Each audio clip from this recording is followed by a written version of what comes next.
Hey, welcome. My name is Rachel Smith, and this is the Natural Health Rising podcast. I am a certified functional diagnostic nutrition practitioner and the owner of Natural Health Rising, which is my online holistic functional medicine company where I help people who have autoimmune diseases, chronic illnesses, mystery symptoms, and a whole host of other imbalances restore their health by natural means. On this podcast, you're going to hear conversations between myself and other health experts on functional medicine and general holistic health. My goal is to provide you with the tools you need in order to help you rise to your healthiest and happiest self. So on this episode of the Natural Health Rising podcast, I have Max Reeder with me. So Max is a clairsentient healer that teaches Qigong and self-mastery. He works with people to help them overcome health hurdles when doctors and therapists can't. After getting out of the military in 2014, he experienced a wide variety of health problems that he healed through meditation practices over the last several years. Welcome to the show, Max. Thank you so much, Rachel. Good to be here. I'm glad to have you. So real quick, funny story. The way that I found you was I was scrolling on TikTok and I came across a video of you dancing, and it was like a dancing video and you had some overlay of health information on it. And I have videos like that as well. I have some videos of me shuffling and dancing and with some health information. And I thought, oh my gosh, someone else who does the same thing as me. Like I have to see what else this guy has to offer. And then as I dove deeper, you just have a lot of really interesting stories of sharing some of the things you've been through with your health, and you have it all laid out on how you overcame it. So I thought that was really cool. So you have some really unique stories and things. And I was hoping that we could actually start off by getting into some of that stuff a little bit. So can you tell us what happened to your health after you got out of the military? Yeah, sure. Love that you're a shuffler, by the way. That's awesome. Yeah. I want to do a collab. Yes, we should. But yeah, so after the military, a lot of people have messed up health after the military, especially the US military. But it's the highest demographic for suicides in the US. And I had a lot of health issues after getting out. So a lot of it was brought on. I didn't know this at the time, but a lot of it was brought on by energetic, emotional patterns. But basically I didn't even fully understand everything that was wrong with me at the time. I was so numb and disassociated. But I knew that I wanted to die, and I knew that I didn't really have much motivation in life. Like that's about as much as I knew. But I also had really bad vision loss. My astigmatism, which I had gotten diagnosed with at 16, had progressed to a point where it was starting to get really hard to see things, especially details like reading. I had tinnitus that would be in and out. I'd have ringing in my ears. I had significant hearing loss. That was probably the worst change, was I could barely hear. Like people, I'd have to consistently ask them to repeat themselves over and over again. I had a tear in my ACL and PCL that was causing me to limp. I had a weak left knee because of it. I had displaced ligament, or I'm not sure exactly what happened to my left shoulder, but something got injured in my left shoulder from weightlifting, where my left shoulder was also weak. I had migraines whenever I would do upper body workouts because I had misaligned vertebrae in my neck. I had really bad acne that was very stubborn, wouldn't go away no matter what I tried. And then, just cherry on top of that was the depression and anxiety of not being able to express myself around others or be uncomfortable around others. That's pretty much the picture of my health after the military. And yeah, so that's what was going on.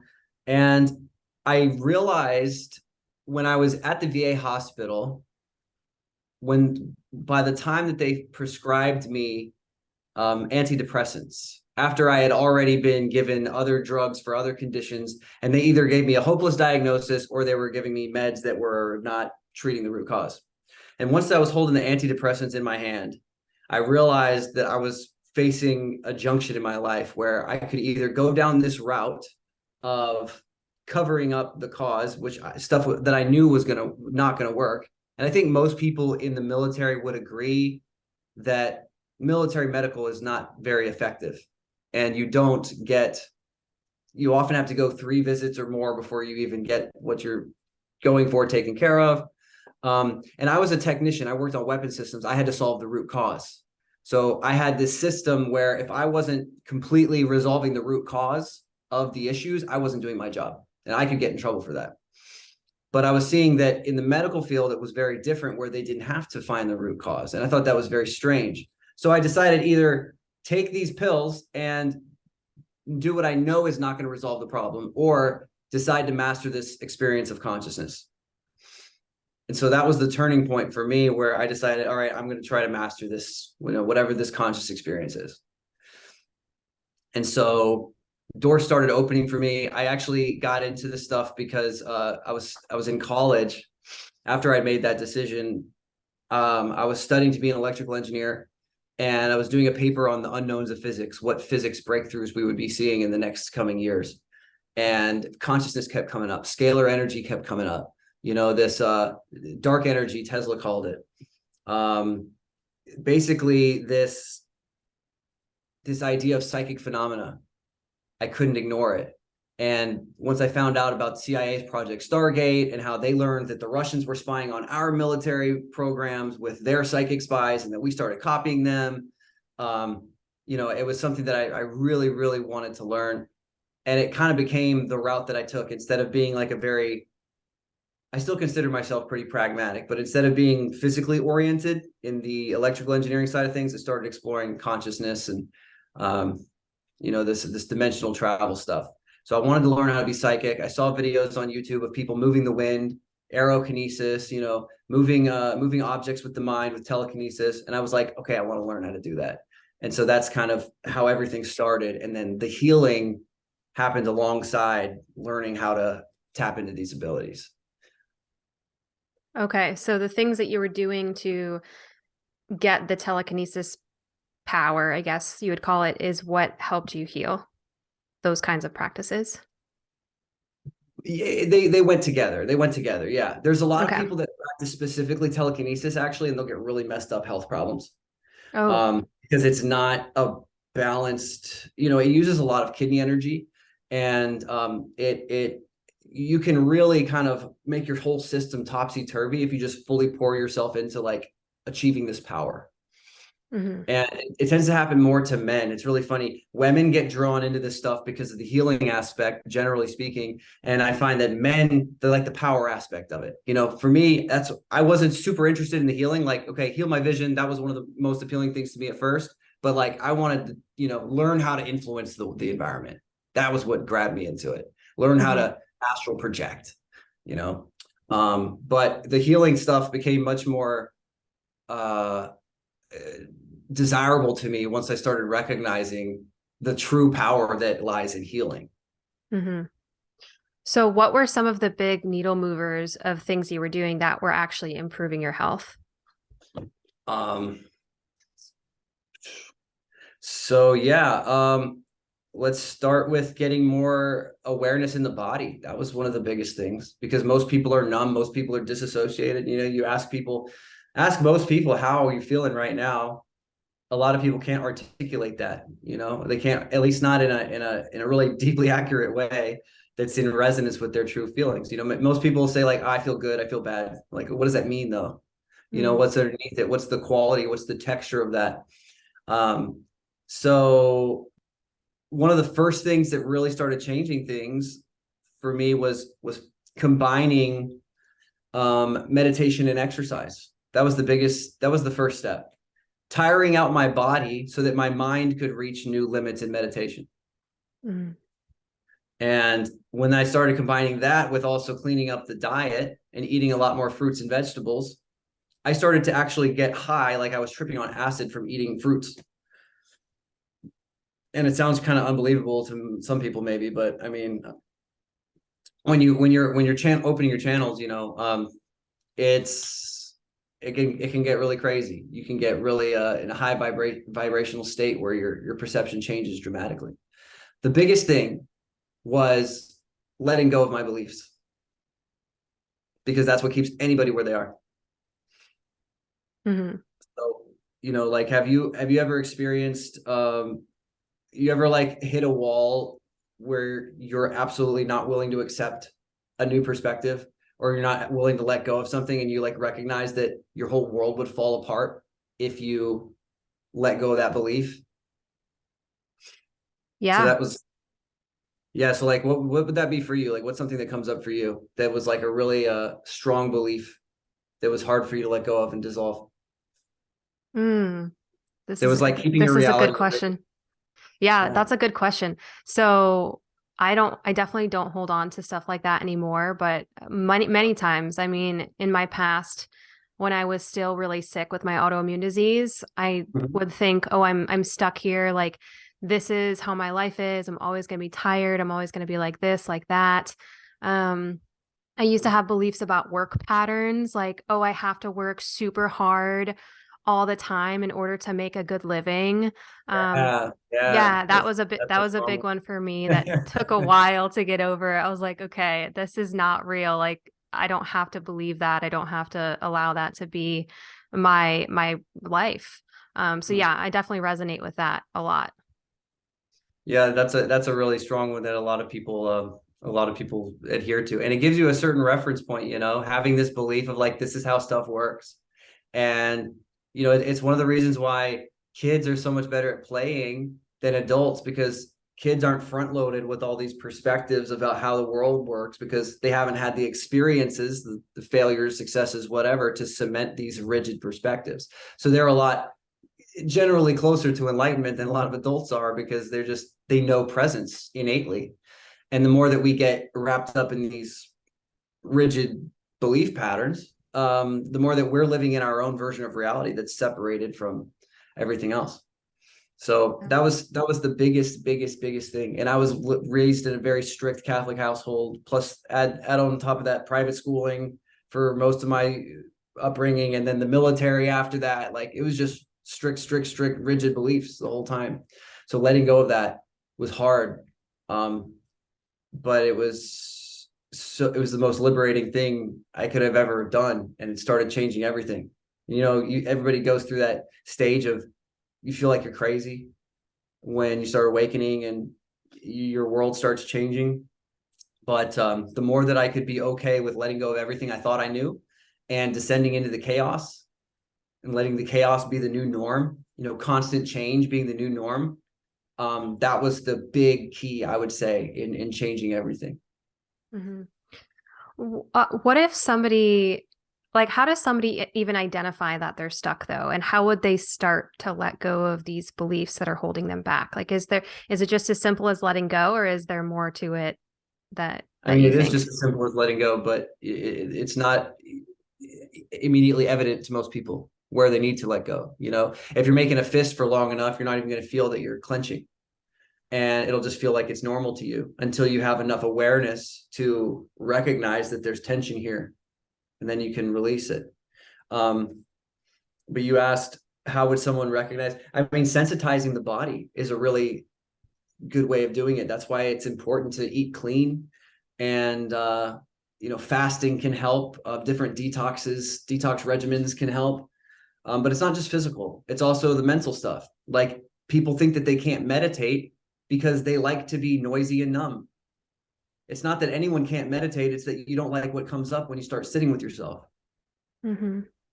Because it's still valid when you start quieting your mind, and then you have all these racing thoughts come up. Okay, good. That's data. That's stuff that's coming up inside of you.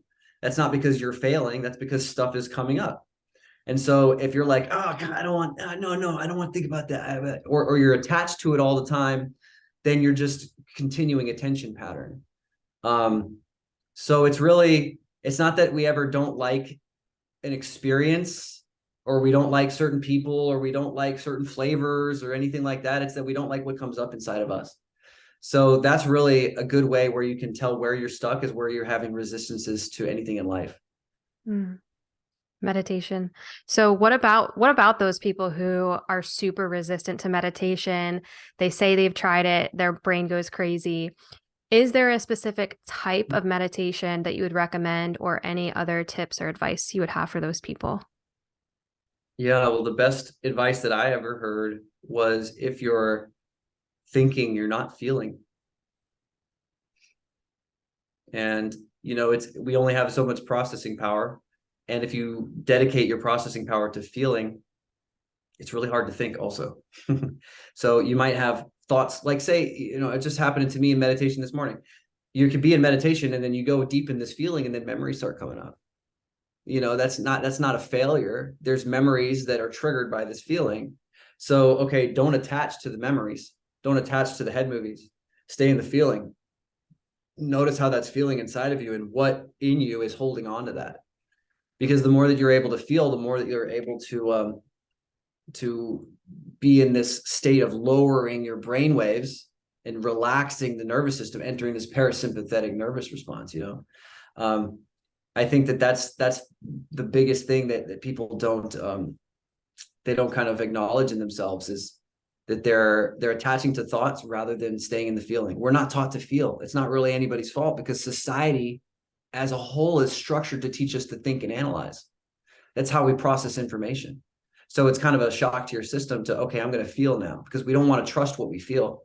We want to trust what we hear on TV, what we hear from whatever authority figures. Oh, and then, we can analytically turn that over in our mind, whatever, but something that you're feeling in your body, no, that's bullshit. Mm-hmm. Right. So it's like trusting yourself is a big thing, but I would say that's the biggest tip. And then if you want, I can offer something that also people miss out, that they could get a lot more out of meditation with. It's a type of meditation. Sure. Yeah. So meditation that engages the body in some way is a lot more effective than meditation that doesn't. So like, you're going to have a totally different experience meditating laying in bed or meditating sitting comfortably versus doing something that causes you to relax into a different state of consciousness. Like, that's what Qigong does, right? Static Qigong postures, for example. And, yoga can do this too. I would say the yoga that's more closer to the core traditions. But when your body is like, this hurts, and you relax into it and you hold that mindful presence and that internal relaxation, that is so much more effective for you than just like going to a nice quiet state of mind when everything is perfectly tranquil. Yeah. Yeah, I think I've done this before. So, it's basically the position was like you kind of squat a little bit with your legs Yeah. apart and Yeah. Some people do hold your arms in front of you. And I just remember the first time I did that, and you just focus on one object with your eyes open. And I was like, holy cow, my arms are on fire. And then you just have to get to this place where, like you said, it's like you have to relax your body in order to stay there. And all of a sudden the focus and the meditation is so much deeper than if you were, like you said, just sitting there, just laying down. Yeah, extremely, extremely. And it's also, you're cultivating massive amounts of energy. Your magnetic field gets much stronger. Your voltage in your cells is rising. This is how you're really tapping into the superhuman stuff, rather than just like, oh, I have a calm mind, or I can escape Mm. my body more easily, which is what most meditation will give you. So, and I'm not a hater on, I think there's many kinds of meditations that are good for different kinds of people. But if you want to level up the presence in your body and the magnetic field and the electricity that you have, the regenerative capacity for your body to heal, what you just mentioned, like being in horse stance with your arms out and really relaxing into that over an extended period of time, that's what's really going to make you capable of some superhuman feats. Yeah, absolutely. So I'd like to talk a little bit about this clairsentient healing that you do. Can you explain what clairsentience is for people that don't know? And then what does that actually look like? Sure, yeah. So I would I would argue most people are clairsentient naturally. We all, everything is connected. So everyone has some predisposition to some psychic sense, but literally clairsentience is clear feeling. So it's being able to feel other energies inside of your body. So like you're connecting to someone and you're able to feel something inside of you, like physiologically, where you can feel that there's a heaviness or there's a texture or there's a quality inside of you, and you feel it. Basically, you're feeling other people's bodies as though they're inside your own body, as though you're them. Mm-hmm. And so it's a good way to get a read on people with like a physical feeling while you're engaging with them. And it's something that just happens naturally the more that you become really present in your body and you're really familiar with your own vibration. And then you're able to still your own frequency so that you can notice what's different when you tune into other things. You can do this with animals. You can do this with plants. You can do this with an environment. You know, we all do this to an extent, right? Like you can feel the vibe in a room when you walk in, right? And it's just about fine tuning that and getting more clear in yourself and more discerning so that you can really feel these subtle changes when you tune into someone. And everybody said something like, oh, I got a bad feeling talking to that person, or like he was just giving me really creepy vibes, you know. And like we all kind of have this sense, right? And it's just about how much do you trust it, and how familiar are you, or how clear are you inside of yourself so that you can feel a difference between your energy and theirs. Mm-hmm. Does that make Yes. sense? Oh, absolutely. Yeah. It happens to me all the time, that really strong gut feeling that you get. But again, so many people are, I guess, disassociated from that, or they don't trust it, or Exactly. they try, their logical brain kicks in. And so they think, oh, no, that feeling is just a crazy thought. I need to do what logically makes sense. And then they look back and they're like, huh, I was right about that thing. I shouldn't have made that decision or that business investment, or shouldn't have gotten into that relationship. So yeah, I think it's really cool. And I think so many people need to start to listen to that a little bit more. And it sounds like maybe meditation and some of these practices you're talking about are a really good starting place for people to actually feel those feelings a little bit more. Yeah, definitely. And it's helpful to remember, you know, people ask a lot, like, what's the difference? Like, how do I know if it's my energy or theirs?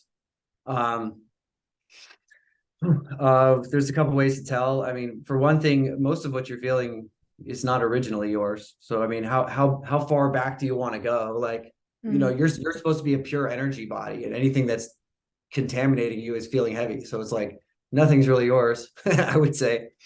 But you know, the more that you allow yourself to purge and clear yourself internally, the more that you're just kind of an empty vessel and can feel when you walk into a room, like you'll feel a change, like, oh, somebody's got some solar plexus stuff going on, or like, Mm. oh, somebody's got like a lot of shame that they're judging themselves with, or guilt or whatever. Um, and then if you disconnect from the person, that feeling shouldn't be there anymore unless you're judging it. And if you judge Mm. the feeling, that's what a lot of empaths will say, like, oh, I can't be around crowds because it drains me, or it's too much, it overloads my system. If you're judging the energy, then it's gonna, because you're resisting it. Because we're connected to everything. We're not supposed to be disconnected from everything. It's not like you shouldn't have to be in a quiet room with nobody around you in order for you to feel equilibrium, right? We're connected to an interconnected universe. But if you judge the feeling of what you're getting, then it's going to be tension. You know, like you might know this too with TikTok. You get hate comments, Oh, yeah. you get shit talkers in the comments, and like, Those are and funny. yeah, it's always insightful in the person's place of where they are in life and stuff. But if you judge it, or if you try to resist it and say, no, it's not me, that's not me, that, like, you know, I get people all the time, you're a fraud, you're a snake oil salesman, you're a Mm. charlatan, whatever.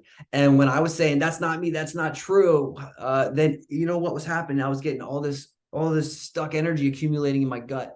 Mm-hmm. I didn't recognize that until it came out in a healing session. All this, like, just vitriol, all this, and just this rage and this hate and all this stuff that was just sticking here from hate comments. And I was like, oh my God, I thought that I'd been clear in that, but that's been living in me, you know? Yeah, yeah. Oh gosh, those got me in the beginning on TikTok. I had a lot Yeah, of, good I would, training. Yeah, I would say like anger and maybe even like shame of, am I supposed to be doing this? Like questioning myself, like, who am I? Yeah, And yeah. eventually I got to the point where I was like, okay, this is has nothing to do with me. This is the reflection of that person. And like, and now I just have zero response to that kind of stuff. But yeah, you have to kind of train yourself to be able to let go or disconnect from those things. Yeah, right. Yeah, you can't resist it though. Like that's what I found. Like you can't be like no, Yeah. because Yeah. that because now it's in you. Like okay, but that's the whole thing with empaths. I think that a lot of empaths could learn. If you judge the feeling, if you judge that this person's an asshole and they're not supposed to be that way, then you're not able to release the energy because you're creating friction inside of your body that's holding on to it. hmm hmm So how does this clairsentient healing piece work? Like, what does that look like when you work with somebody? So you're holding a field and you invite the other person into your field. It's about that simple. hmm I mean, it's a lot of the time I'll do healings and not even have to say anything because we're just holding a field together, and then we just quiet the mind and all this crap comes up and the person will start needing to throw up or cough or all these yawns start coming up, they start crying, whatever, all these emotions start coming up because you're just holding a field together, right? You and I are connected right now. We're in an interactive field occupying the same space regardless of where we are in the world because we're opening to each other's connection. And so it's that simple, really. You sustain a healing field, you invite the other person in, and you just allow openness and expansion. And if there's something that they're resisting, if there's something that they don't want to see, then usually you can feel, okay, like there's something that this person is not willing to look at themselves here. So let's go into that. hmm And what kinds of symptoms or issues can this help with? Anything, Anything? literally anything. I've had anything you can think of except for regrowing limbs happen on the calls. So. Yeah, no, it's actually amazing. I have a coach myself who he lives in Austin right now, and I live in Arizona. And when we have done calls and he started doing energy healing on me, what my response has always been, like, I'll literally release it from my body by, my shoulders will start shaking, or like my leg will twitch or something like that, yawning because the body is like relaxing and releasing. I've cried so many times. And then afterwards I just feel just like a totally different person. So I feel like it's something, if you're listening to this and you're like, that sounds crazy. What is energy healing? How do you even do that on Zoom? I believe it. It totally works. And I feel like it's something that you have to actually do and also be open to, obviously, Yeah, you have to be open to, to it. yeah, for it to actually work. But The that's, ego is your biggest enemy in healing because the ego wants to be right. And the more that you can be open to new possibilities, the more you have to let your ego sit to the wayside. hmm yeah, absolutely. So what about eyesight? So can you give us more insight on what you do for people with eyesight issues right now? Sure, insight on eyesight. Yeah. Okay, so I help people to see better, regardless of what the nature of their visual impairment is. It's kind of a side effect of just healing yourself from inside out. Um, because we look at, like, think about sensory perceptions. This goes for any sensory perception. Okay. Eyesight is one that I talk about a lot because my followers have expressed a great interest in it. But this goes for any sensory perception: hearing loss, loss of smell, loss of taste, loss of feeling. Um, so when you are connected with yourself and with your surroundings, and it's effortless, and you're not creating walls and you're not creating separation, there is an effortless participation between you and your environment. You as consciousness are here to experience and participate. And the sensory experience is a side effect of that participation. Mm-hmm. So when we have walls that we erect because there was a trauma and something happened that makes us feel unsafe, something happened that makes us need to preserve the status quo. We want to hold on to everything that we have right now, or we want to never be in that place again. So we're gonna stay what we've learned, stay here in this protective posture that we've learned, whatever. Then we create tension, we create separation with the universe around us. And this lends itself to various types of sensory disparities.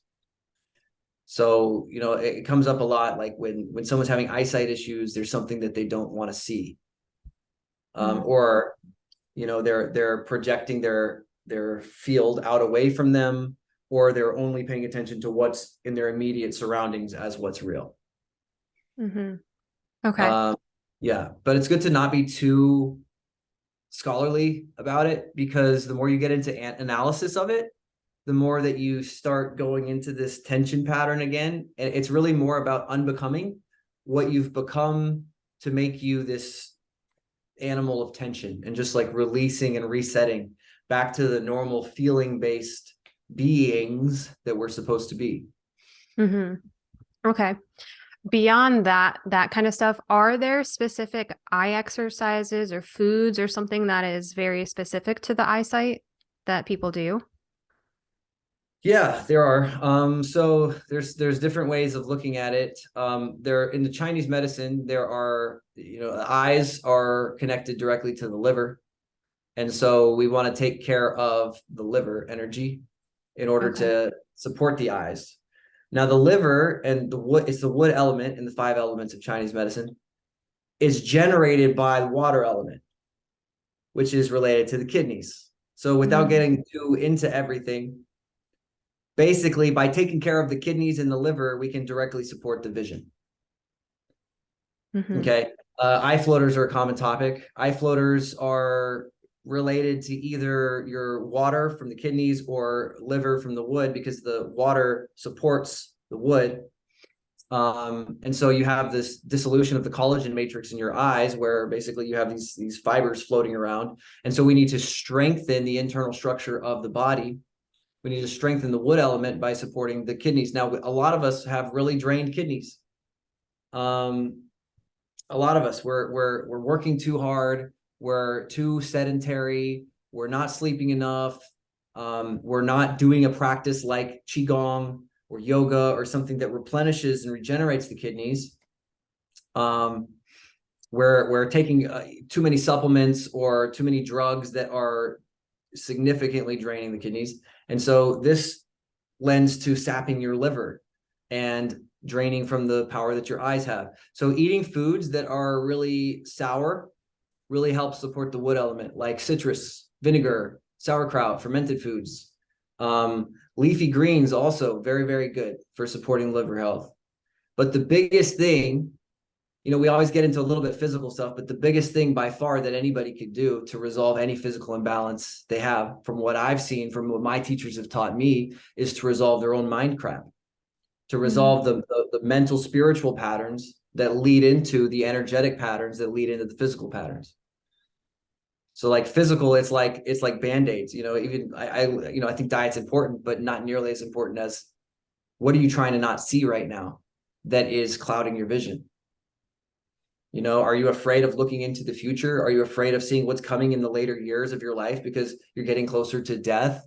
Are you feeling like you need to keep yourself safe and only pay attention to what's in your immediate surroundings? Are you feeling like you need to protect yourself from faraway threats? Like, what is it that you're polarizing your vision with so that it's affecting your eyesight in the physical? Because when the energetic field rebalances, the visual field follows. Mm-hmm. Okay. So it's more about consciousness than anything.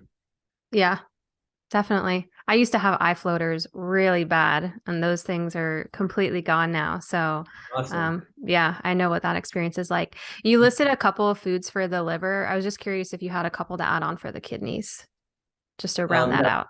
maybe salty foods, drinking a lot of water, um, seaweed, kidney beans also. Okay.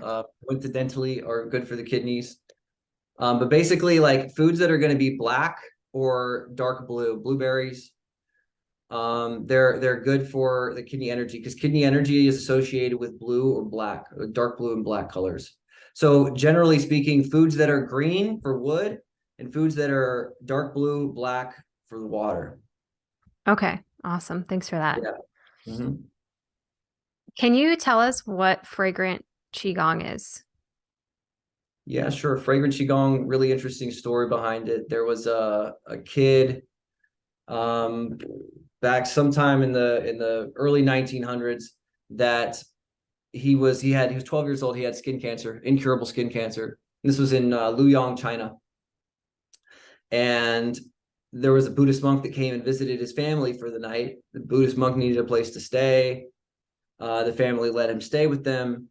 Obviously, the monk met the child and worked with him for a few days to completely heal his incurable skin cancer. And he taught him this system called fragrant qigong. Now he told uh, the kid's name was Tian Ruisheng, and he said, "Don't teach this to anyone for 50 years. Practice this for 50 years because normally this was a very secret practice, and normally practices like this are taught only at the end of the master's life. They teach it to a student before they pass on." So this monk taught it to this kid, and he said, "Don't teach anybody for 50 years." So Tian Ruisheng went through his life, and he's just like practicing 3 times a day, the fragrant qigong routine, quietly, didn't tell anybody about it.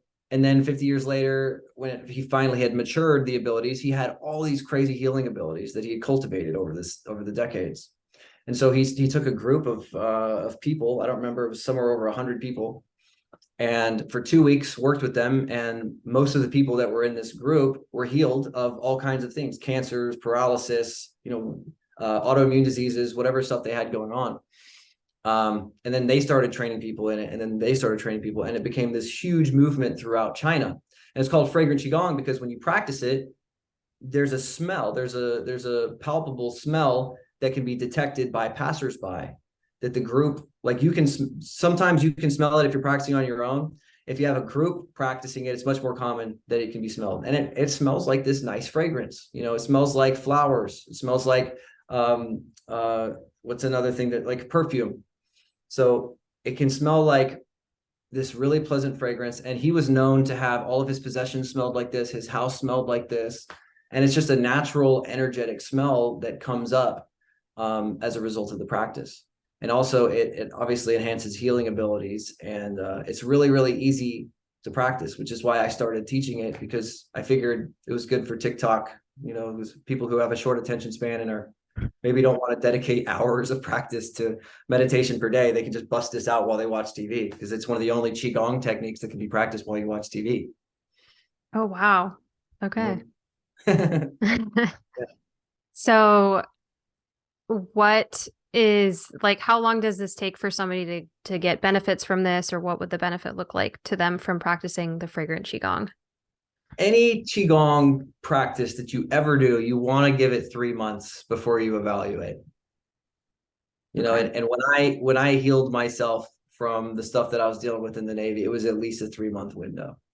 Hmm. Sometimes people experience healing benefits before then. I had one student, she healed her tinnitus in 4 or 5 days with the eyesight healing system.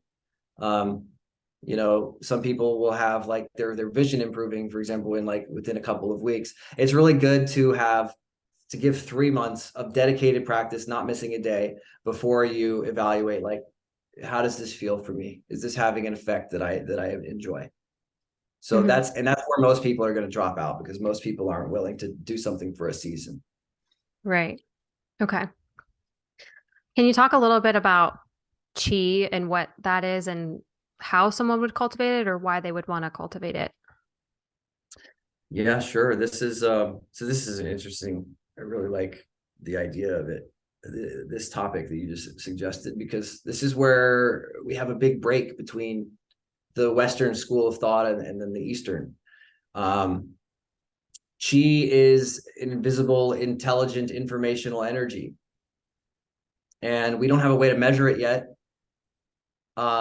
I believe we one day will be. I think we just don't have the instrumentation that can observe whatever layer of reality that chi exists within, but it's basically a level of matter of invisible intelligent information. And it's not the same thing as blood, but where there is blood, there is chi. Okay, where there is your organs, where there is like biological material, there is some amount of chi. All right. So what exactly is it? It's hard to prove in our labs, but we can measure after effects of it. We've been able to measure that places that have more chi have more electrical efficiency. They have less electrical resistance. They have higher sound pressure. They have more of a magnetic field.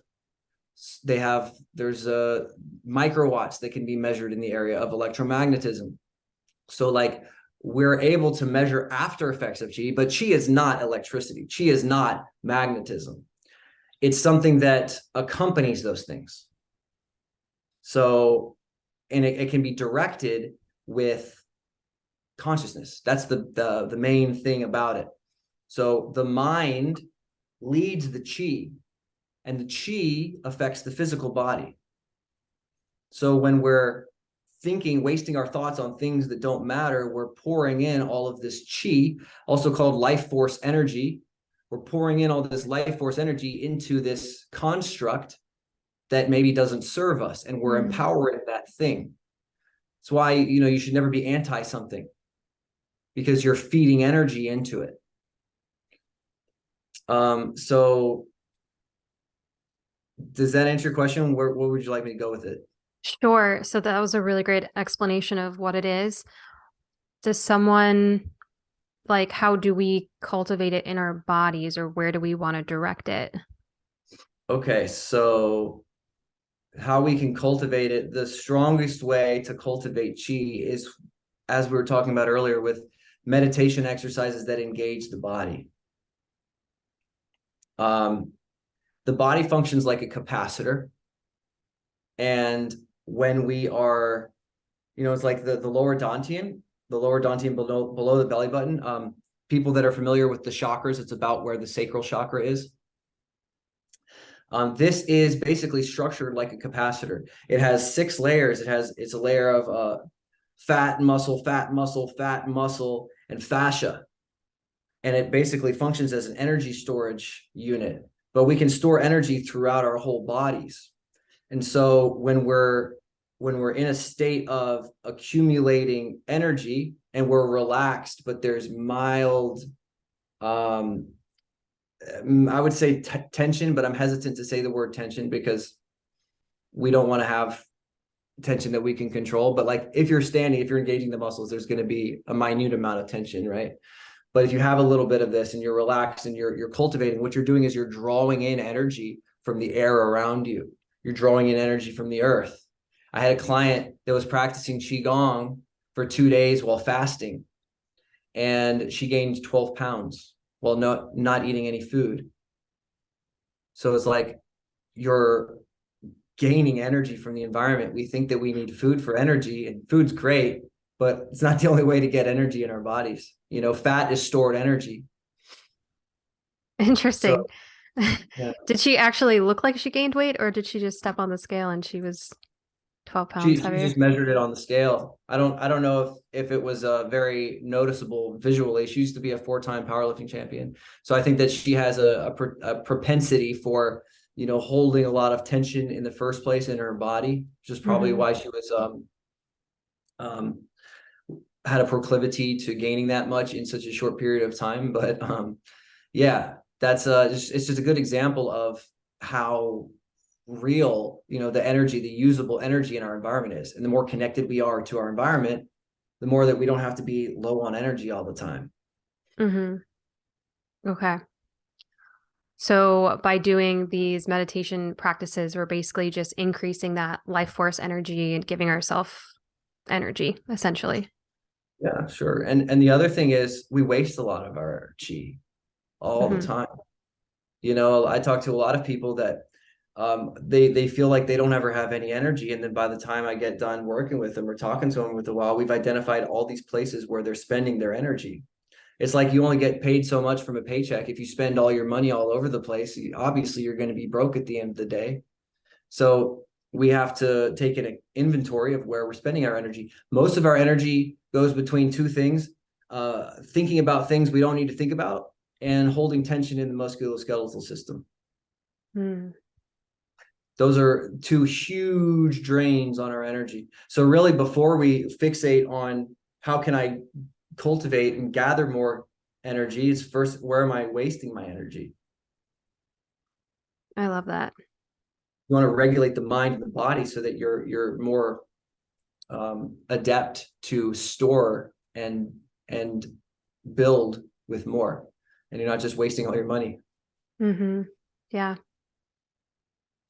Let's just talk briefly before we end about telekinesis. So did you wind up cultivating the telekinesis that you talked about? That was kind of like why you started, and then you went down this whole healing journey instead. So what happened to that piece? Yeah. So I had a very indirect route about it. I eventually did hit my goals with it. It took 2 years, and I have some video demonstrations up on my YouTube if people want to see it. My name is Max Reader. I eventually got it, and that was a really magical period of my life because I saw a UFO within a few days of this happening in my backyard, and I was basically meditating in my backyard, and I swiped my hand across a tree like this, and then the tree reacted, like right where even though it was like 30 feet away, right where I dragged my hand, the leaves reacted. And then I realized, okay, that was wild. That just happened. So the next day I set up a camera in my backyard and I did an aerokinesis experiment. Now, aerokinesis is not exactly the same as telekinesis. Aerokinesis is influencing the wind. Aerokinesis is, I would argue, easier because there's more ambient magic in the air outside than there is inside. Now, telekinesis is a little bit of a different connection because you're working with different energies. So I eventually did do telekinesis also, and I did that in my office of my house. But I think aerokinesis is a lot more fun because you're working with a lot more juice. You know what I mean? And you can still like calm things down and make everything calm and relaxed. And then you can stir it up again in a certain direction. You can calm it down and try to do different things with it so that you're working with the intelligence of plants. But I have both. I have demos on my Instagram of the telekinesis, and also on Facebook. But or eventually I did get there. And what usually happens when you tap into that is it's not so exciting anymore. Like you want to do it until you can figure it out, and then you're like, oh, okay, that's how it works, and then it loses its luster. You know what I mean? And so Yeah. that was one of the things that I really wanted to teach people also, but I found that people were not nearly as interested in learning telekinesis as they are in learning how to heal themselves. Mm-hmm. Yeah, because at the end of the day, what are we going to do with the telekinesis? Whereas if we're healing our bodies, we can get so much from that. Right, exactly. There's a lot more utility that the world has from learning healing anyway, than just like it's like telekinesis is like cool when you're 12 and it's like, oh, this is I'm not saying anything's bad with it, but like it also, the other thing is it uses a lot of fucking energy. It uses a lot. Like if you practice telekinesis for a couple hours, tell me you don't feel drained. It's exhausting. And so like I do a lot to cultivate my energy. Any healing energy that I have, I'm using to help me heal my clients. Mm-hmm. I'm using to help my clients align with their highest timeline. So that's the main thing. I don't go crazy about it now. If skeptics want to see if it's real, go check out my past demos. I'm not going to keep demonstrating it every week because people are skeptical and drain my own energy. Like, if you want to learn it yourself, there's plenty of resources out on the internet. You could go to learntelekinesis.com. A friend of mine, Trevor7, his name is Robert. He teaches telekinesis there. He's fantastic. There's lots of resources, but yeah, healing is what I'm about now. Mm-hmm. That's awesome. And I think if anything, it's kind of like a bookmark or a checkpoint, like, hey, Yeah. check out how much energy I can cultivate. And now I can take that and I can actually put that into myself or someone else. And it's just almost like a check mark for you. Definitely. That's how I see it. It's like, okay, I'm not just driving myself crazy with all of these accomplishments that it feels like I have. Like I'm actually able to move stuff outside of my body. Okay, cool. Next thing. Right. Well, as we wrap up the show, I always ask every guest this one last question, which is if you could leave the listeners with one tip that they could implement either today or this week to help them live a healthier and happier life, what would that be? Yeah, I love the question. And oof. Okay, I'm just gonna say the first thing that came to my mind is to stop trying. Because the Mm, more that you try, the more you go into friction. And if you want to tap into your highest abilities, you need to learn how to allow and invite and have resonance with things inside and around you. And when we're in trying and we have an expected result that we're working towards, we are not operating in our highest capacity. So when you allow yourself to fully let go and achieve oneness and resonance with that which you're interacting with that which you're existing with, then you're in a place of infinite possibility. And from there, you can go forth and create the reality that you're meant to align with without any getting in your own way, without any tension, without any suffering, mm, I would say. okay. I like that answer. Well, do you have any last comments or do you want to go ahead and share where people can reach out to you if they want to learn more or work with you? Yeah, sure. Thank you. So I have a lot of free resources for people that can't afford to invest in their education. So, I talk to a lot of people that are on disability and stuff like that. I have a Facebook group, Natural Healing Secrets. I do live classes every week, every Sunday, in that group to teach people how to heal themselves from whatever conditions that they're working with from a mind energy healing perspective. And if people want to get in touch with me for personal one-on-one coaching, I have a testimonials page on my website you can check out on maxwellreeder.com. My name is spelled Reeder. And you can get in touch with me on my website and book a call so we can talk about potentially working together to get you a healing breakthrough in your life where other people haven't been able to get you. So that's typically what people come to me for, doctors, healers, people that have never meditated before. We start working together and getting shifts that nobody else has been able to get them. So my main mission is to just change the world and end the collective suffering pattern, or not. That's kind of what I used to think. I'm not going to end it, but definitely to change it. So that's what we're here to do. And I appreciate you having me on your podcast so that we could bring up these topics and share space. Yeah, absolutely. This was fun. And we will have all those links in the show notes as well. So thanks for being on. All right, thanks so much, Rachel. Thanks for watching the episode. I really hope you enjoyed it. And if you did, make sure that you like the video and leave a comment and share it with a friend who really needs to hear it. Because when you share this information, you're also going to help other people level up their health. And if you or somebody else you know wants to work on their health and they're looking for a functional medicine practitioner, feel free to reach out to me to apply to work together. Thanks for watching and keep striving to become your healthiest, happiest self.